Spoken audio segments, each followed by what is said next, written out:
Begin. So good evening, everyone, and welcome to the Communities to Constitution, the two-part webinar series from People's Powerhouse and Unlock Democracy. Tonight's session is about where democracy begins.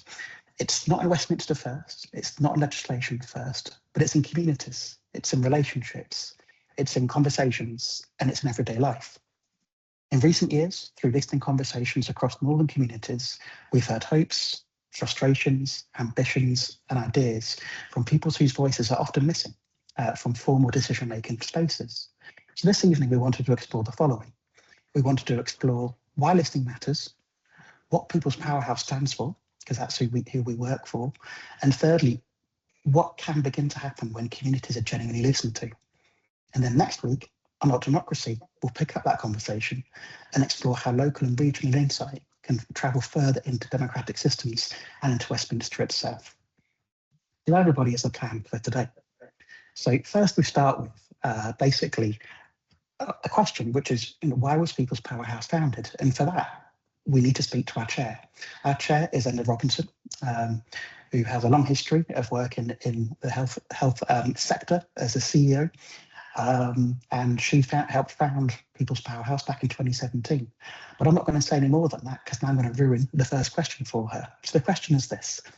Edna, can we start from the beginning? Why was People's Powerhouse created in the first place? Thanks, James, and hello, everyone. Great to see you all and really pleased to be here. Hope you can hear me. I'm in Greater Manchester.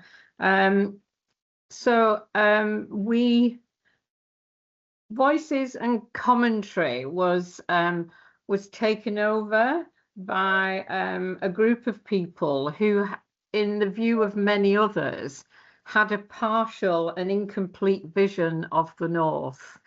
And there was a congregation of people who were describing themselves as the Northern Powerhouse that appeared to be only partially representative of the people that the rest of us viewed as the people of the North. And that stimulated a protest by both other power holders who were, the usual thing, oh, why aren't I on the platform, through to all kinds of organisations and people saying, well, that's not my vision of the North, and that's certainly, I don't know why those people are saying that they represent the North. So there was then a sense that people were asked if they wanted to meet up and talk more about this. So by this time, social media was really just coming into its own. It was 2016, 2017, and there was a bit of a Twitter storm, and so people then decided to meet, and people met in Doncaster. There were a whole range of people, and the People's Powerhouse was born. And my own organisation, of which I've been chair for many years, a big life group of companies and charities, we produced then a pamphlet leaflet, and we had our first convention in 2017, and we have been going ever since. Thank you very much. So one of the great things about this was that I remember that I think there was a Northern Powerhouse at a conference, didn't they? And something came up on Twitter where a comment was made. Is that right, Edna?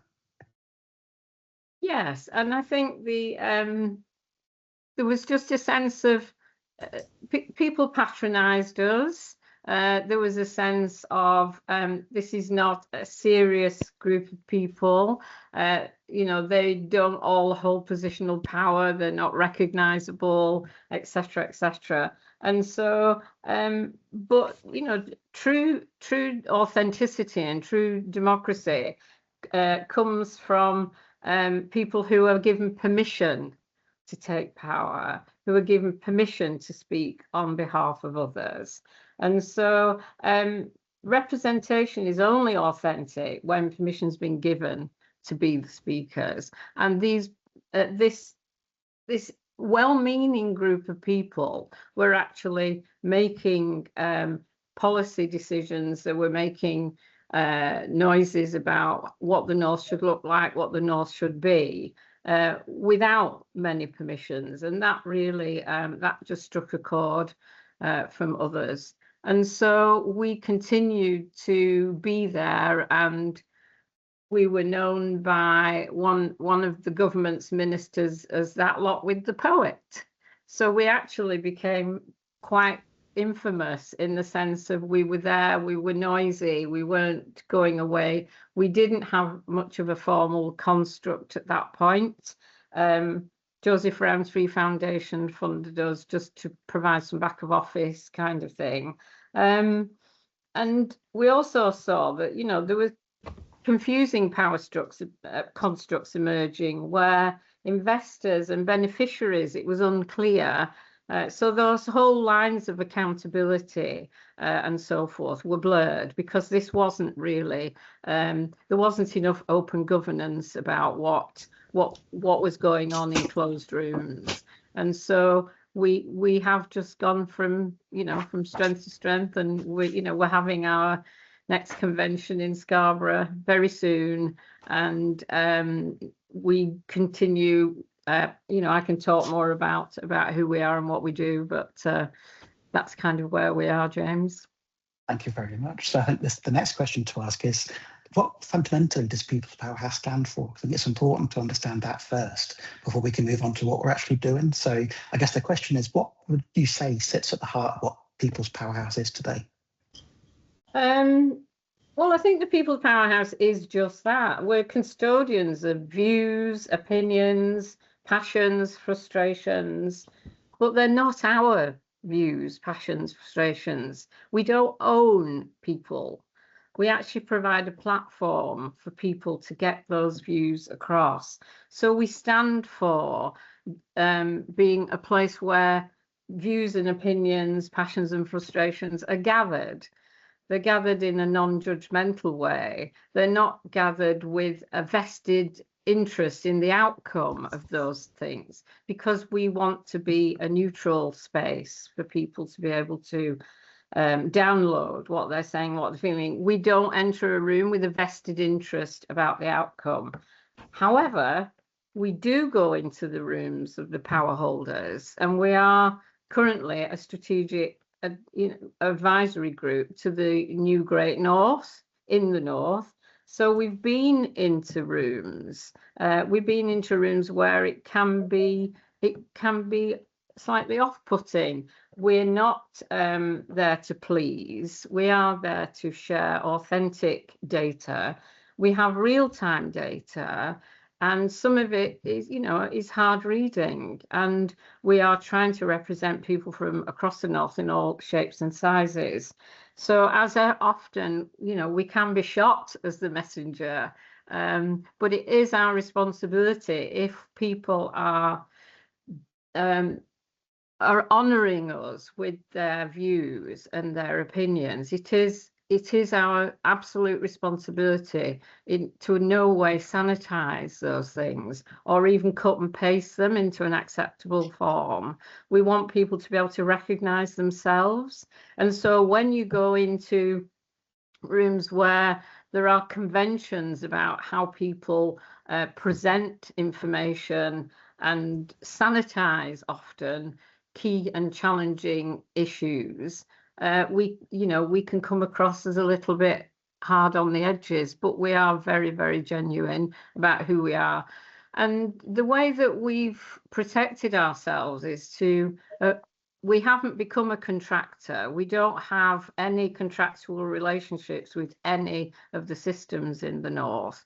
We actually we have our funding from the lottery, and that allows us to remain a platform, and we don't have to keep looking to do things for people in order to be in the room. We have got a continuity over many years now and a database that we're incredibly proud of, but it allows us an independence of thought. Thank you very much. I think the next question is actually almost led by some of the comments in the chat already, because there's been comments relating to the fact that systems and democracy can often feel like slow or distant. So why does listening still matter today, Edna? I think it's just about a bond between one person and another, and small bonds build into big bonds, and so I think the system has over sanitized the way that it's actually, and this idea that people engage with communities or people consult with communities, and ironically often even use third parties who have no geographical relationship with that place to go and do consulting on behalf of statutory organisations. So I think that we are finding that people do feel that they haven't been listened to, and I would preface that with saying this is not about people always getting what they want, but this is a very different position that we find ourselves in, that people are not, there is no good listening happening. People are being asked to give sound bites or short-term opinions. The methods that are used are really not designed to build relationships with people, and that's where the work that you guys do as a team and us as an organization, we're very, very proud of. And we have to, my experience is that whilst people may have very loud and very challenging opinions when you first have a conversation with them, if you actually spend time with people usually have a much broader, much more, let's say, generous view of things and of other people when you spend time. But we're forcing people into reactionary and polarized positions, and therefore we've got to have a counterweight to that, both as a society but also in our own organization. We need to respect the fact that we can take time with people, and we're very proud of that. Thank you very much, Edna. I'm cognizant of the fact that we're talking about the power of listening and the power of hearing what other people have to say. So just to remind everybody that we do have a Q&A section on this webinar. So we invite you to ask as many and as different questions as you like within the Q&A section. And what we'll do, we'll pack out all of the questions that come up. They're upvoted. So again, writing questions, upvote questions you'd like to hear the answers to, because at this point in time it's been Edna and I talking, but we'd very much like to hear the thoughts of the room and the views of the room as well, in addition to what we're hopefully explaining here. So please get involved. The last question for Edna today is, it's an interesting question, because especially with Unlock Democracy partnering within this webinar series, so the question is basically, how does People's Powerhouse relate to politics and democratic systems? Well, I think I touched on that just before, in terms of we recognise who the power holders are, and it would be naive to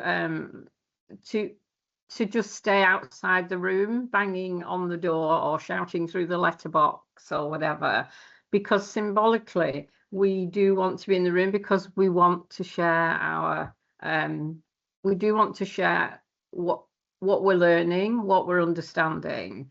And that's not to gain positional power for ourselves, but it is to make sure that a lot of the authenticity in terms of data, experiential life experiences, the changing demographics, etc., that is current in the room whenever those power holders meet. And so I think that we recognise that people use often committee style behaviours or have a whole range of firewalls around how they have discussions and how they make decisions, and it's often used as commercial in confidence, therefore things can't be shared, etc. There's all kinds of tricks and caroodles about making sure that people can't really be in the room. But we do face both ways, and we make no apology for that, because whilst it can be tough to be in that room, we believe that actually that's the only way that we're actually going to really try and shape and influence people. But as I said before, we protect ourselves from not becoming dependent, because we don't, we're not looking to be a contractor or a paid expert within any of those environments. We're there purely and utterly on behalf of the people who give us their data. Thank you very much. Whilst you were talking at the end there, we seem to have created a bit of a Teams storm. So it appears that some people are struggling to find the Q&A section on the Teams setup, basically. So at this point, I was going to open up questions from the floor, because at this point, we've reached the end of the beginning, if you will, which was introducing our chair, talking about whose People's Powerhouse is, before we move on to the actual what we're doing today, what the projects we're involved in and stuff like that. So if anyone has any questions they'd like to ask, please either put them in the chat or put your hand up, and you can come on the screen and we can have a conversation. I realise it's a bit, but we want to make sure that we don't miss anyone. And so if anyone would like to say something, please. And it's also, we can also say, James, that we'll answer, we'll continue to talk over the next few days as well. If people want to send stuff in, we continue these conversations. This isn't time limited, because this is very, very important that we are continuing to listen. So, we're very happy that we'll respond after tonight if we don't get round to actually answering your question. Thank you very much. Gavin's asked a question, which is genuinely going to be covered very, very shortly. So I'll read the question out, but Edna, you're welcome to answer it if you like, but I know we're going to cover this next. Gavin asks, what format does community engagement take? And do you ever use citizen juries and panels for deliberative democracy? So you're welcome to have a go at answering that now, Edna, or we can move into the next part where we literally cover that next. It's completely up to you. Well, I think just to say, those are really good examples of where there are really good systems in place, and it would be foolish of us not to use any well-established and well-trusted mechanisms and processes. And it's also we're not here to replace anything. We're just here to embellish, or maybe tangentially look at information in the way people are doing it. So that's the really important thing, is that the last thing we should all be is competitive with each other. We do need to be ensuring that we're all gathering as much data from each other as we are wanting to be that authentic voice. We don't want to be an authentic voice necessarily. We're very, very happy to enable others to be that. And you'll find, over the years with our conventions, organizations are able to show testimony that we've actually helped them to get their influence over. We've also helped them to, when things are tough, to actually stay alive, because it's often thankless in terms of people campaigning over something and then it coming to a sticky point. So yes, we are an all-coming, all-embracing platform where we wouldn't sanitize or interfere with anybody's information, but we are a platform where people can post things with us, most definitely. Thank you very much, Edna. That's a very good way to end part one of this webinar, I would say. Okay, thanks. So thanks very much. Thank you. One thing that's become really clear over the last year, it's that when communities are genuinely listened to, things begin to emerge naturally. This includes projects, ideas, partnerships, new relationships, and new opportunities. So we wanted to spend the second half tonight sharing some examples of what can happen when listening becomes the starting point. For that, we bring into the conversation our Managing Director, Rima Bailey. Welcome, Rima. Hi, James. Thanks. Hello, everyone. It's nice to see you all. Thanks for joining us at this time of the day. Hope you've all had your dinner. Thanks a lot, James. Do you want to just start with maybe a question to kick off? That was great from Edna. Thanks, Edna. Yeah, I'll start with a question that basically Gavin could have written himself. So our first sort of topic is what happens when you listen properly. And so we use sort of active listening conversations under the Coast to Coast programme. So the question is, and I'll ask it to Rima first, and I'm happy to join in. For those on the webinar who have never heard of Coast to Coast or listening conversations, how would you describe what it is and what they seek to achieve? Yep. I think we've developed what you might term as a multi-layered approach, really, in a listening conversation. I suppose at the most human level, it's a simple chance to talk to somebody. And that sounds almost too simple, but it matters massively, I think, in this context. We ask people at the end of every conversation as well, as part of the follow-up survey, how they feel compared to when they arrive. So to my knowledge, nobody's actually yet said they feel worse. Most people say they feel a heck of a lot better.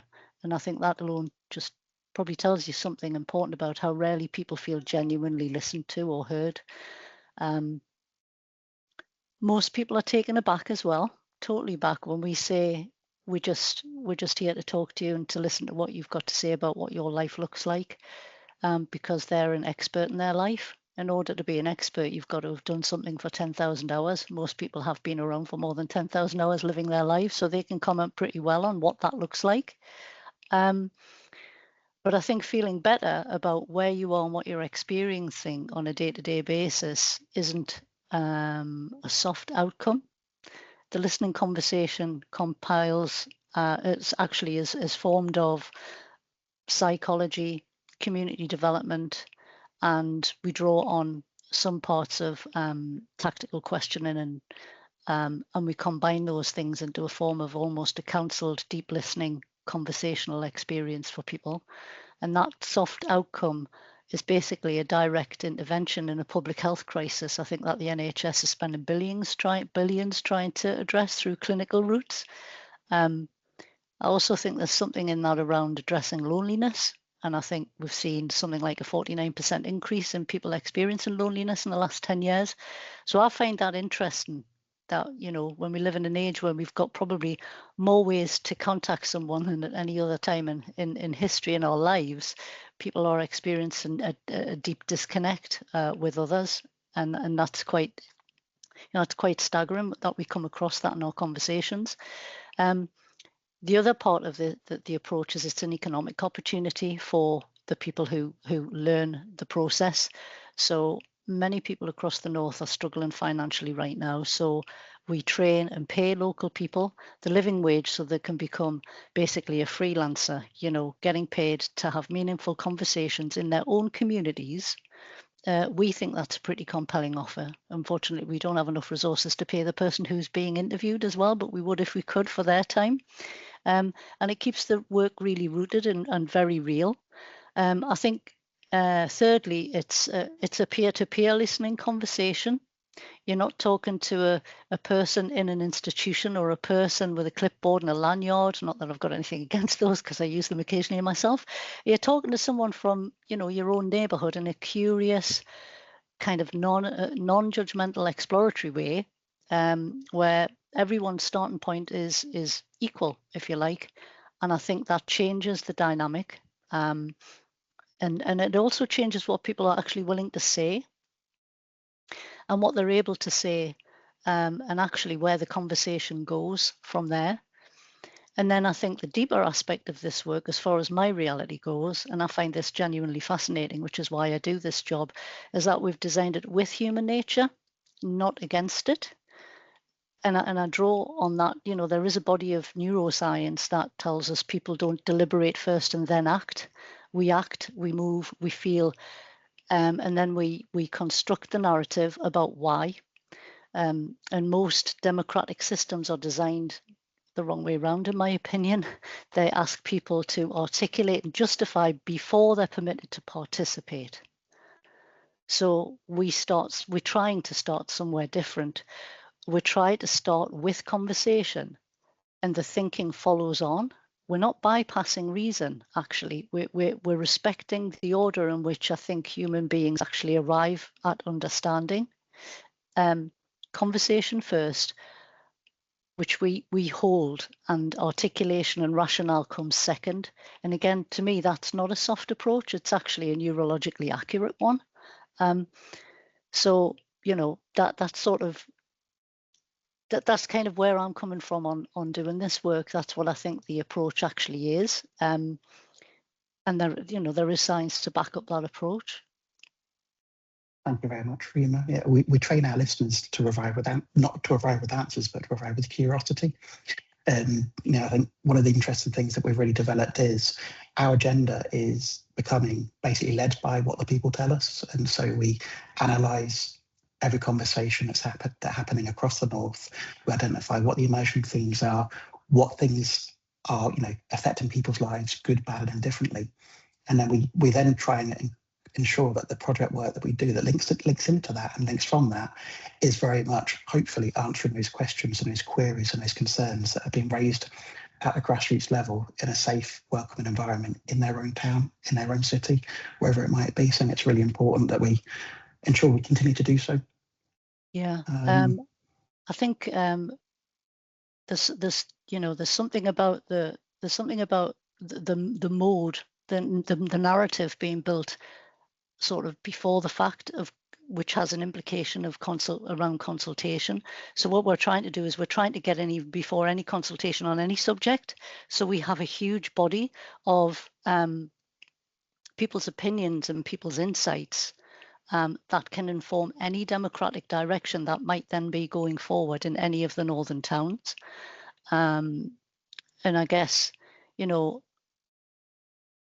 we're not the deliberating, calculating agents, if you like, that democratic theory assumes.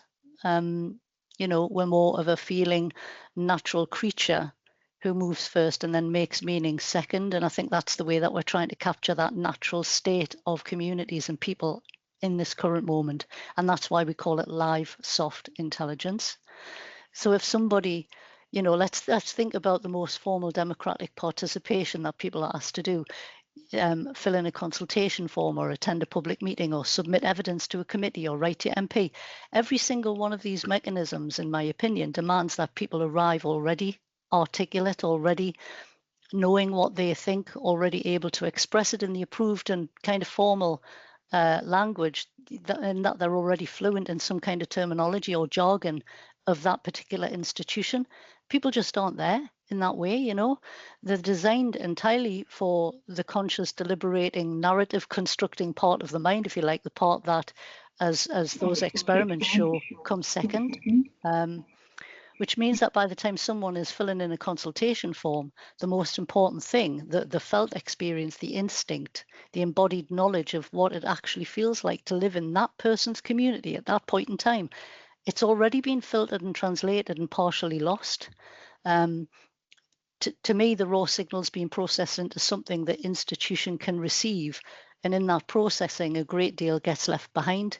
To me, that's not a small design flaw. I think it's a structural intention, not necessarily malevolent, but nevertheless a mismatch between how human beings actually work and how democratic systems expect them to show up. And it goes a long way, I think, to explaining, I guess, why so many people, particularly in working class and post-industrial communities, feel that formal participation processes just don't speak or embrace them in the way that they should, or even have room for their experience in those kinds of conversations. Again, and sorry, this is a long answer, isn't it? Sorry. It's not that they don't have things to say.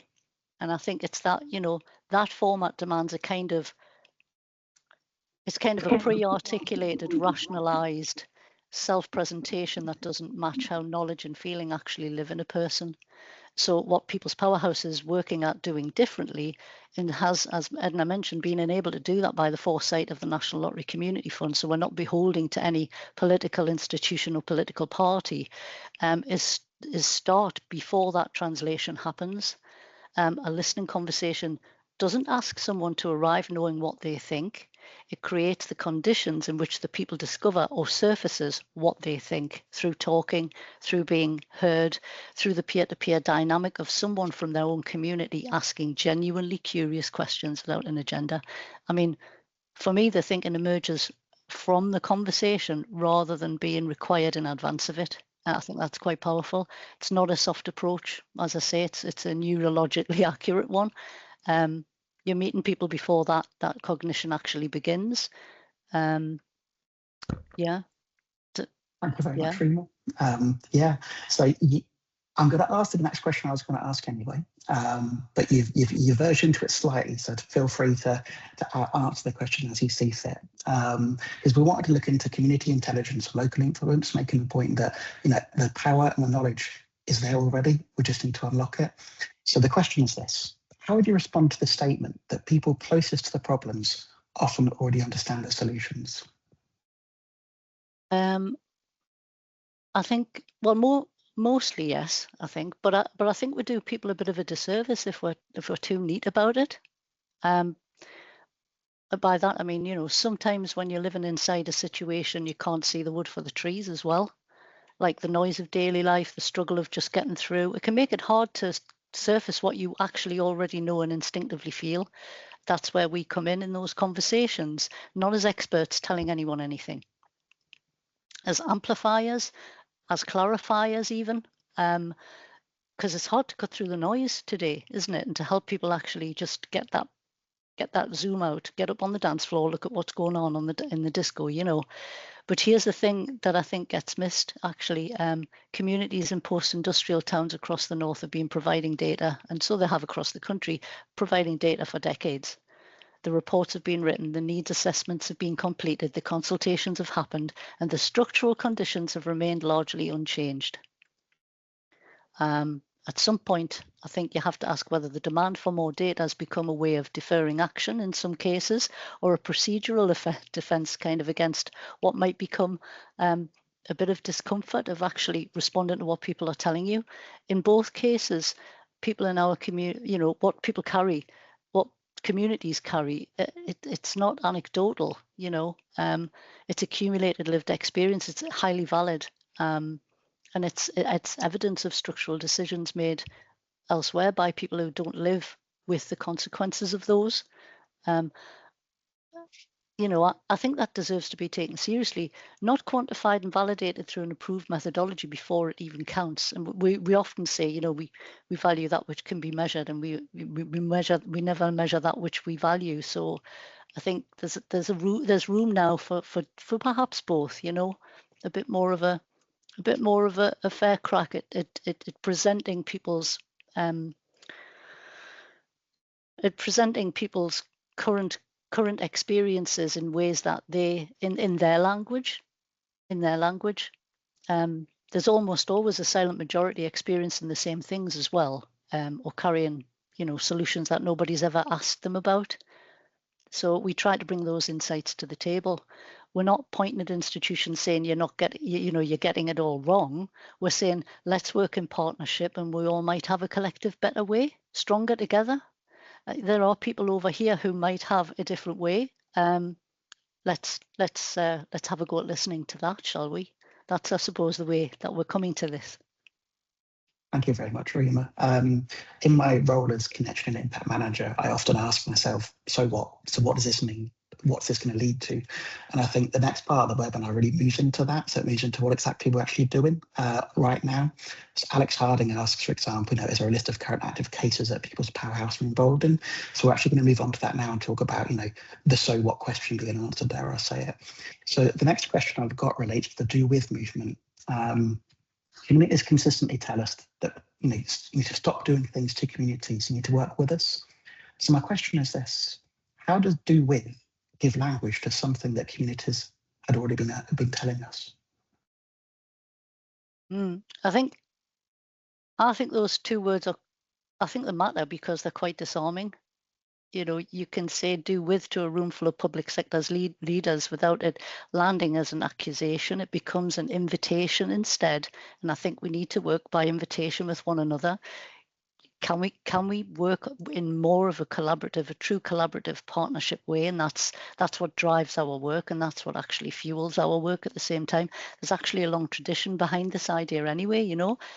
There are people here on the chat today who have been activists and working in a do with way for 45 years or more, myself included. There's actually a long tradition. The principle that you should never do for people what they can do for themselves, because dependency disempowers people. I think we need more participation because you have to build that muscle of agency. You can't give people power. I think you can only create the conditions in which they discover they already have it. And I think do with names that. Once it's named, it becomes something institutions can actually commit to and be held to as well. And everyone involved in this, I think, is defining this for themselves. They're coming to it from their truth, from their perspective, from their lived experience or professional knowledge, and they're contributing from all different dimensions. But frankly, I've been blown away by the amount of partners and organisations who have stepped up and said, we are practitioners of do with, of ABCD principles, asset-based community development principles, and we want to work in partnership with everybody's input. So I guess, you know, we've worked quite closely over the last 12 months to support the Do With movement, which was given life by, or coined the phrase by, the King's Fund, with a close colleague, in particular Adam Lent, and the and as well as the Five Giants Foundation and Wellbeing Enterprises, a bit like a who's who. I'm not naming them for any other reason than to say they're from all very disparate parts of what I consider to be the ecosystem of help and support for people out there, but they've come round the table to work together for a shared purpose. I think that's pretty powerful, especially when it's about do with, because do with is a shift. It's a shift of the way in which things have happened for decades, and that's incredible. So do with gave language basically to something that communities have already been telling us and doing for years and years and years. I don't know if that answered the question. Now I've just said all that. No, it did. It was great. Yeah. I think for those amongst us in the chat, they might be thinking do with. I've recognised that. That's very ABCD. That's very Cormac Russell. And Cormac Russell goes as far as do by. And it's something that we also stand by and believe in. So we actually we have a do with event in Manchester on June 12th.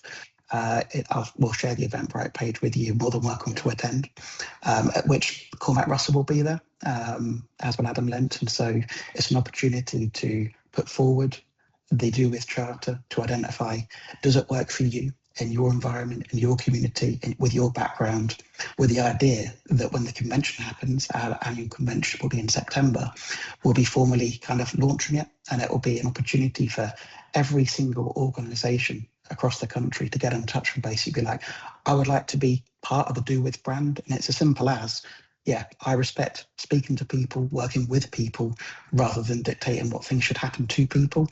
It's as simple as that. It's not complicated, it's not confusing, but it's a momentum, it's a movement with two simple words, do with, that we're hoping can really add to, you know, the understanding that institutions are working with rather than to and for people. So hopefully that answers a question for those people who are maybe asking, what does do with me? I'm following the question in the chat. So Veronica's got a question which we'll come to in a moment. Don't worry, Veronica, I'll get to you. If anyone has any other questions, please pop them in. But until then, we're going to move on to the next question. And this question is basically, how has People's Powerhouse ensured that every conversation is captured, contextualized, and incorporated into everything that we do? It's a good one. And I hope nobody asks too many hard questions in the chat. Keep it easy. I think that came from a frustration I kept coming back to actually in the time I was working in the organisation before James joined us, and from years beforehand, because it's basically listening without a home, you know, for when you've just heard something, it could be just performance, couldn't it? It can be forgotten, it could be misinterpreted. We're all really careful about confirmation bias now, and that people could inadvertently capture things in a conversation that just weren't there. We don't want to misrepresent anybody at all. I think we didn't want this work to feel like a one-off event either, you know, create the illusion of participation, but then, you know, intelligence it just evaporates after the fact. So then nothing connects and nothing accumulates, and we definitely didn't want to end up in that space. So we worked quite hard to define what it is that could hold everything cumulatively, actually, long after we've gone. So that you know, something that somebody might have said in North Allerton sits along something that somebody said in Hull or over in Cumbria, and over time, that whole position, that longitudinal vibe, that longitudinal insight, that history, that feeling, it starts to build to a huge picture of the North, not a snapshot, not a story that just just keeps developing and gets lost, but a story that keeps developing and gets captured. So our colleagues who are joining us from London will probably know there's a remembrancer for the City of London's official parliamentary position. It's an agent kind of lobbyist, isn't it? Hope I get this right anyway, but the permanent office inside the Houses of Parliament. Anyway, it's one of the oldest civic offices in the country, dating 500 years, 15th century, I think. The role exists to protect and promote the interest of the City of London, if I'm right, meaning the square mile, the financial district.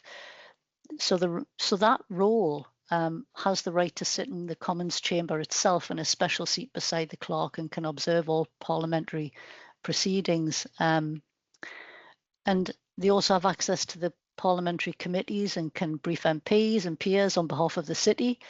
To me, that's a really vivid illustration of exactly the point People's Powerhouse makes about whose voices are structurally embedded in democratic institutions, as well as whose aren't. I think the financial interests of a square mile of London having a permanent, formally recognised seat inside Parliament for 450 years is quite a powerful thing. I think the communities of the North have us doing listening conversations, and we have MPs, as does everyone else. And that's sort of where I started this inner narrative with myself to work out what could we do that would almost be like our remembrancer. And so we are developing apps around collating, collecting, and representing and remembering what people of the North are telling us. So we have the listening conversations coast to coast app, which collects and collates all of the conversations. It has a record of all the questions ever asked and all of the responses, and it records all the voices. We have the PowerShare North app, which is the app behind the work of political literacy building, which is what we're rolling out across the North, helping people become constitutionally aware, if there's such a word, politically aware, politically able to embrace how governance structures look, what they look like, what they're made up of, what it even means, what is a white paper, how do you get an early day motion, so how to navigate political structures and what politics actually is, backed up by the PowerShare North app. And then alongside that, we have a Remembrancer app that will be AI powered. It's in development currently, and it'll capture all of the policies that are currently underway, all of the early day motions, all of the bits that are going through local government, town councils, parish councils, and it will have an element of holding people to account around those things. So we can actually track in real time where things are moving to enable people to have a reference point that's actually easy and accessible and clear for them. And that introduces that level of accountability. So people can actually participate in politics in a healthy and well-informed way. And we want to ensure that we give the respect to people who are working with us in a voluntary way. These people we are talking to, these communities, young people, neighbours and residents, people who actually trust us with their views, we want to make sure they're kept safe and not hoard them, but just hold them and use them in that way. That's the sort of internal work that's happening, and that speaks to and tells us the direction of the external work we do with partners, with organisations, with platforms such as This is the North Convention that happens once a year in a different area all the way around the North. And those are the moments to really show and share what everybody's doing and strengthen that collective resolve to make our communities a better place to live. And I'm really minded of the work of Sir Michael Marmot around the social determinants of health, in that when people tell us they feel better, I'm immediately minded of this is just one of the conditions that we need to surround people with. We need to surround people with a healthy environment where they can function and they can live and work and dream and aspire and debate and disagree, but in a way that's actually healthy, So the work we're developing over the coming years with within People's Powerhouse and with our partners will hopefully address and work on all of that. We don't have the answers. We think everybody else has the answers, so we start every day with questions rather than answers. You know, how are we going to do this? What does democracy look like? What does it mean to these people? And we work collectively to get to a point of consensus, really, on what we think the next best thing might be to do. And we're quite free to do what we think. And Edna often reminds us we do what we want as well. And that's quite a healthy ecosystem to work in as well. So, yeah. Thank you very much, Rena. Very good. He says a very good answer. So I'll bring Veronica Perrin asked, what about rural voices? And I think one of the key sort of benefits here is that the app for us is almost a vehicle. It allows anybody to participate in conversations across the North. And so we also partner with organisations. So, for example, we're partnering with the Outdoor Partnership. So you can't really get much more rural than the Outdoor Partnership when they're out in the crags and they're out, they're out all over the place, really interested in incredibly rural places. The idea being that the app can be used anywhere. You don't need the internet. You don't need it. You don't need a signal, because as soon as the device you use connects to a signal, it will then upload to our system. So by doing that, it ensures that nobody's sort of, discluded or taken away from an opportunity to have this conversation. This isn't just done in towns and cities. This is done literally from coast to coast, which brings me nicely onto Patricia's question. Patricia Summit asked, how is the North defined? It's a very good question, and a question we've spent a lot of time thinking about. So we called the Coast to Coast project that because I think we can all agree the east of the North ends at the North Sea. And I think we know when the west of the North ends as well, because it gets wet there too. The north of the North, we know we have a border with Scotland. The south of the North is the awkward one, isn't it?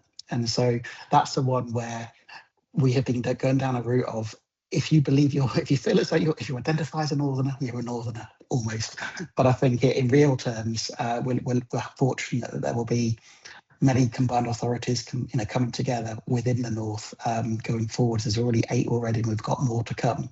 So when we get Cheshire's, for example, and we get all the ones across Yorkshire all covered, we'll have a clear boundary and a clear separation of what the North is. But it's probably worth mentioning also that we listen to people, and one of the things that came out, going back to what Rena said relating to the political literacy, PowerShare is a nationwide thing. I think we can all understand and all agree that politics today is not what politics was when you were a child, when I was a child. And there's lots of reasons behind it, but no one's really necessarily got the answers right now. So the PowerShare North app is available, just by the name, for everybody with a United Kingdom postcode. So you can just type in your address, type in your postcode, and it gives you the full governance stack. So it tells you who's your local councillor, what does your parish or town council do, who do I speak to about bins, who do I speak to about educational schools, if I want to put an expression of interest in, or a freedom of information request, and where do I do that? It's all incorporated within the app, and all of this has come from what the people have asked us and told us. One of the strong things that came out in Scarborough in particular was that they really felt in Scarborough there was no single source of information where they could just, my words, how to adult. And so how do you find the key information? What's happening here? Who do I speak to about that? Who's responsible for X, Y, or Z? And so the PowerShare app was basically born from conversations that were had on the ground with real people in real conversations. I think it's important just to note that. I popped in the chat the People's Powerhouse app URL. So you're more than welcome to have a little look and just see what it looks like and how it works. James, the PowerShare app. I was just going to, sorry to interrupt there. I was just going to say one other thing as well in relation to that. It isn't, the apps don't run us. The apps were the consequence of what we do outside. So we go to places physically. We walk around neighborhoods, we knock on front doors, we sit in cafes and talk to people in pubs. And so we're physically out there on the ground pretty much all of the time, apart from today, really. Well, actually, that's me, I'm at home. James is in Chester, but we'll be back out again very soon. So I think we're trying to ensure that when we go out and do the work face to face, we go to where people are, and we will put events on, we'll put nice meals on, and we will invite people in if they want to come to a specific venue, but we will go literally to their front door because we don't think there's any other way of doing this work legitimately in the way we do it without actually physically going to them. and just being in the communities, and working through our colleagues who have also got direct relationships with people in the communities, because really, really important to us that we don't, as Edna said, we're not here to supplant or replace anybody who's already working out there, but to amplify and add strength to and add support to. So, yeah. Thank you very much. James Hobro, I hope I pronounced your name correctly, sir, has asked a question that leads very nicely into the next question we had. So I'll ask James's question. Won't ask you to answer it until I've asked my question, and you can combine the two into an answer that hopefully answers both James's question and a wider question, because it's a good question. So James asks, how have you found the process of relating to local government? Do you find that you can translate the results of your work into policy changes? So my question was going to be, what evidence is there that major organisations increasingly recognise the legitimacy and value of grassroots intelligence? I think you can only move at the speed of trust. And ultimately, we've got fantastic partners who work very closely with Westminster. They're on the call today, and they're the second part of this. But we have other partners as well, all around the north, and all around the country, actually, who work to strengthen the findings we have, to try to bring them into political discussions. Honestly, I've found every single local authority person, every single MP, every single politician generally, because you don't have to be an MP to be a politician, found them very open and interested in what's going on. It's not just that sort of nod that you get. We've actually got people on the ground who are interested in bringing people closer. Our work is trying to increase the proximity between power and people and melding the two as closely as possible, infusing the two and getting people at the centre of decision making. So we feel that we're making quite a good inroad on that. And I think one of the examples of that recently on a do with perspective was through the Great North. They're the group of mayors that are working across the north, and they've been given the branding from Brendan Foster's Great North Run, and it's all the mayors of the combined authorities. So they're aiming to bring the Olympics to the north in 2014, and they came to or 2040. Sorry, 2040, yeah, 2040, yeah. They didn't come to us because we lobbied them or we had any formal institutional relationship with them. They came because I think we do have quite authentic grassroots reach, and I think it's something that sort of money and infrastructure doesn't really buy that easily. And they're really, really keen to use the findings that we bring forward to the table and for us to share regular insights with them to influence their direction of travel. And we've already done that once within the last month, I think, or 2 months with North Yorkshire Combined Authority. Is that right, James? Was it York? No, That's it was, correct, yeah. Yes, it was yeah, exactly. And we've kind of done the same without sharing the formal insights, but with Northeast Combined Authority, and we will be doing the same sort of work, but with different insights from place-based insights with all of the other mayors on a regular basis. And I think that's something that really clearly shows that there is a will there. There's a slight shift that, if there was an award right now for the Do With, I think that'd be nominating at least 2 of the combined authorities right now for being interested and willing to bring people's views and insights closer to what they're doing on a developmental and infrastructure level. And then we're also, they've tried to involve us in lots of high-level strategic decision-making as well, which shows a willingness on their part. I don't think it's an easy process, because getting from that to policy changes or to legislative changes at Westminster is a long haul. And I don't want to give the impression that we just pull a rabbit out of the hat and you speak to us and then this change will happen at central government. Obviously, I don't think anybody really thinks that. But at the same time, we don't want to ever tell somebody that's going to share their opinion with us that it's going to land in the corner and collect dust. We are doing something with it all of the time.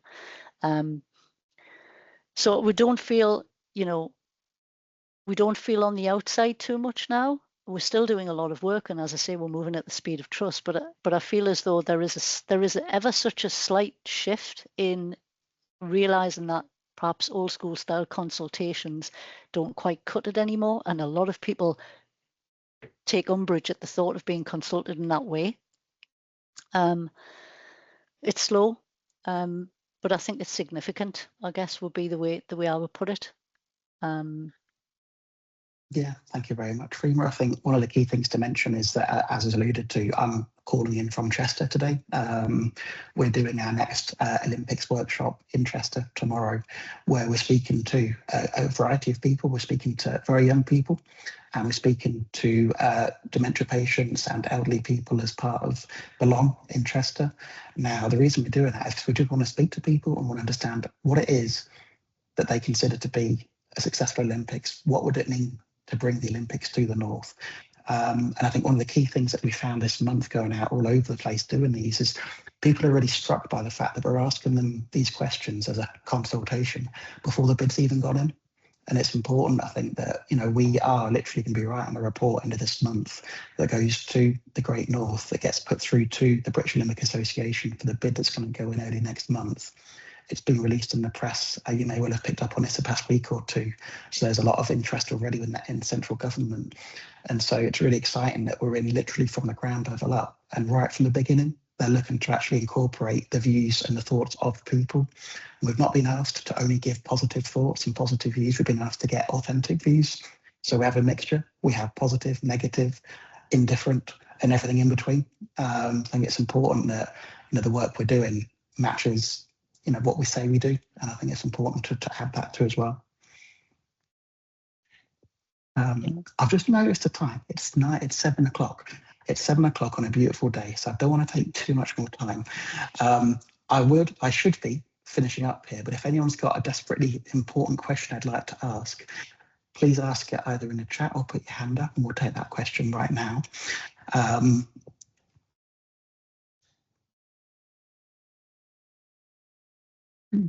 So I'm going to read out Evan Parker's comment before I've read it properly, so hopefully it's okay. So he has said, until we alter the political system, most of this laudable activity is for naught. The focus needs to shift to the national level, as Timbreak is doing. Even then, Tom mostly tinkers with the existing system, e.g. PR campaign. Democracy is poorly implemented and needs radical overhaul. And I guess that almost speaks to what we're trying to do here. So we're explaining the power of the individual, the power of the community, the power of the grassroots. Next week, Tom and his team will talk about the work they're doing at Unlock Democracy at a Westminster level. And I think just to make the point that there is a way to actually incorporate what people are thinking and what people are saying and bring it into the vernacular and make politics feel closer to people and reduce that apathetic line that covers everyone at the moment. Evan has his hand up. So Evan, feel free to chime in, my friend, and say what you'd like to say. Yeah, okay, thanks for all that. I mean, I'm trying not to be negative. I've spent the last 10 years worrying about democracy. And of course, the development at local levels is a fundamental part of it. But I don't think it's the way to change our political system. The system, I think you need to change at the top, and then all that good benefits will work downwards. I think it's a distraction to start from the regions and from local democracy. And I think because I think while the political establishment's in place, they will play lip service to what you're doing. That's all they do. All the work that has gone on over decades in this sort of style has not changed the political system. We can now change the political system. And I think that's where the energy needs to be. And I'm sorry, I'm not in any way, because what you've been saying is very interesting. But my God, is not going to have the effect. It really isn't. I've seen a lot of this type of work. Yorkshire's doing the same, as you probably know, proposal for a Yorkshire Parliament, etc., etc. There's all sorts of things. This is not having the effect. And I think as soon as we realise that, we really have to do something that goes right to the heart of politics to change the political system, which I believe is now doable. We've got the technology that allows us to do that. And I think we should be thinking very expansively in this whole area. And I'm sorry, I don't wish to be negative on this. I really don't. But I think that starting at the top and working down has to be the way forward. Start at the bottom and or locally and working up, it just never work. It'll never work. They will always they will play lip service to you, and that's it. You need to go to the fundamental problems of what's wrong with their democracy. Sorry, and I do apologise for being a bit. No, it's fine. It's fine. Can I just come back to Evan on that, please, James? Yeah. Of course. Yeah. I mean, I don't think you're wrong. I also don't think it's an exclusive. I don't think it's an exclusivity thing, as in either a top down or a bottom up. I actually believe it's kind of a pincer effect that you need here, which is why we work in partnership with organisations such as Unlock Democracy. And we do agree, there is political reform that's needed massively. You're not wrong. Well, I can't disagree with the thing you've said, but I definitely don't think it's an either or situation. And I think people's voices are, have always and consistently been missed off any policy directives. If you read a lot of, because I do quite a lot of work on the papers, the papers coming out of local authorities, things like economic plans, etc. And there's a very simple exercise. You just need to count up the number of times people are actually mentioned in them when it comes to discussions around infrastructure or comes to discussions around economic development of any given area. So I think the work we do and others like us are working very hard to ensure that people's voices are brought into those kind of papers and of a political nature as well. So I think the reform is right that you talk about. I think it's absolutely needed, but I don't think it's exclusively top down. My view would be a pincer effect. Yeah, okay. I mean, I accept that. I do think it is now possible to bring everyone's voice into national politics. That is now possible. We have the technology to do that. And we should be thinking about how we do that, that the people steer government policy. They provide the big steer. You can do deliberation online at scale, and you can get some really good opinions on how we should move forward and how we live together. It's all about how we choose to live together. Forget the word politics. How people choose to live together. And then they will come along and say, yeah, we don't want, national service, perhaps we can change it. We're prepared to do this sort of thing. Get them engaged at the national level. You'll then get, and you can do this at a general election. Do what you're doing now. There's no real input to national government or to national consciousness. I think if you start to work, we can input these sort of thinking at a general election, people will go for it. And the people will say the government has got to change, for sure. Yeah, no, I agree totally. I think, I think your sort of viewpoint is something that we want part of the conversations we have going forward. And we like to work deeply with people as well. So it isn't, so nothing that we do out there is of a superficial level. We're developing something called Vivace, Virtual Voices and Civic Engagement. It's a combination of AI and gaming technology that will bring people through different methods of engaging with political infrastructure. And that has to come from a top-down perspective as well.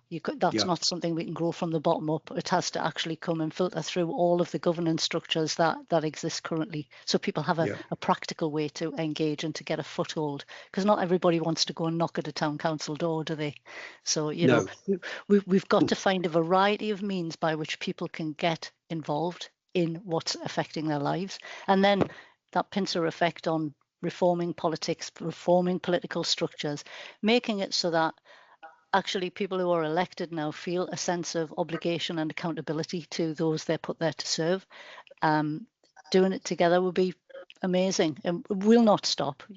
I'll just finish. I give a talk entitled "Voting is Bad for You," and I believe it is, because we can do now a whole lot more than vote. We definitely can. And we can deliberate, and people can do this now at scale. So they can be providing that big steer for government of where we want to go. And it's all about how we choose to live together in all sorts of ways. Do we want to spend the 200 billion on nuclear weapons in the next 10 years? Do the people want that when they can understand most of the things? Most of the decisions taken by government are real moral decisions. They're not technically complicated. The people can inform government on how they need to move forward and what we want to see in terms of policy. Anyway, I'm going over time. No, it's fine. It's good. anyway, I mean, that's what I'm working on. I will continue to do that. Fascinating. We've got your contact details, Evan, so we'll reach out jolly to you good. after this. Yeah. Anyway, yeah, nice hearing everyone speak, I must say. Thank you very much, Evan. It's much Thanks very much appreciated. indeed.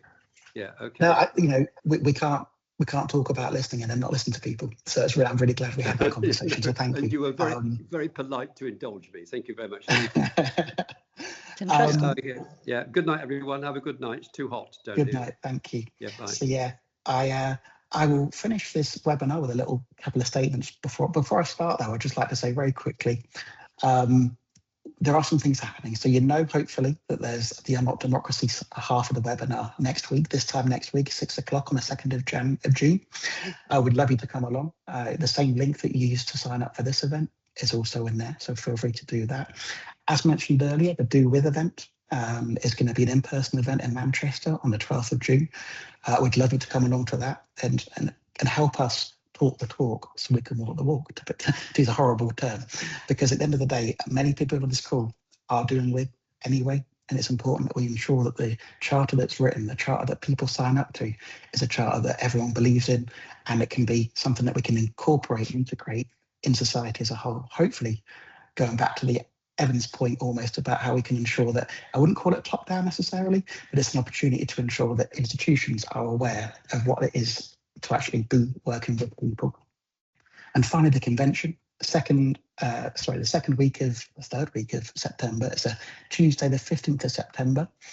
It'll be in Scarborough. It's a free event. We'd love you to come along. Again, we'll share information about that in the chat as soon as we can. But I'm going to be quiet now and read my scripted exit because time is of the essence. So here we go. So tonight has been really about where democracy begins, in communities, in relationships, and everyday conversations. And again, over the last year, we've seen how listening can shape projects, partnerships, local influence, regional conversations, and new opportunities. And increasingly, institutions themselves are recognising the value of grassroots intelligence and lived experience too. But the next question becomes, how do those local voices travel further? How does local and regional change connect to democratic reform? How does lived experience reach Westminster? And that's exactly what next week's webinar with Unlock Democracy begins. So tonight was from grassroots to local and regional change. Next week becomes from that local and regional change through to Parliament. So I'd like to thank you all again for joining us tonight. I'd like to thank both Edna and Rina for being part of the conversation. People's Powerhouse believes that better decisions are made when ordinary people are actively listened to. And the more we listen properly, the more possibilities begin to emerge. And with that, we say thank you very much and good evening.